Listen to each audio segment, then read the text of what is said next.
హిమాచల్ ప్రదేశ్లో తెలంగాణ ప్రభుత్వం 6,200 కోట్ల రూపాయలతో ఓ పవర్ ప్రాజెక్ట్ నిర్మించాలని అనుకుంటోంది. ఇందుకోసం అడ్వాన్సులు కూడా చెల్లించేసింది. ఆర్థిక పరిస్థితిపై ముఖ్యమంత్రి అరుస్తున్న దీనమైన అరుపుల గురించి పక్కన పెడితే ఇప్పుడు హిమాచల్ ప్రదేశ్లో విద్యుత్ ప్లాంట్ కట్టాల్సిన అవసరం ఏమొచ్చిందో ఎవ్వరికీ అర్థం కావటం లేదు. ఈ నిర్ణయాన్ని కాస్త తవ్వి చూస్తే కళ్ళు బయర్లు కమ్మే నిజాలు కనిపిస్తున్నాయి. తెలంగాణ జెన్కో ఇటీవల హిమాచల్ ప్రదేశ్ ప్రభుత్వంతో హైడల్ ప్రాజెక్టు నిర్మాణానికి ఒప్పందం చేసుకున్నారు. అప్ ఫ్రంట్ ప్రీమియం కింద 26 కోట్ల రూపాయలు చెల్లించారు. మరో 26 కోట్ల రూపాయలు చెల్లించేందుకు అన్ని ఏర్పాట్లు పూర్తయ్యాయి. అయితే ఫిజిబిలిటీ రిపోర్ట్ లేదు, డిపిఆర్ అసలే లేదు.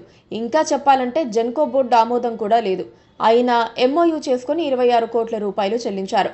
రేవంత్ ప్రభుత్వం చేపట్టాలనుకుంటున్న ప్రాజెక్టు వివాదాస్పదమైంది. 2009లోనే మోసర్ బేర్ కంపెనీ 64 కోట్ల అప్ఫ్రంట్ ప్రీమియం చెల్లించి హిమాచల్ ప్రదేశ్లోని ప్రతిపాదిత సేలి మియార్లో హైడ్రో పవర్ ప్రాజెక్టులు కట్టాలని భావించింది. కానీ సాంకేతికంగా, ఆర్థికంగా ఈ ప్రాజెక్టు నిర్మాణం సాధ్యం కాదని చేసుకున్న ఒప్పందాన్ని రద్దు చేసుకుంది.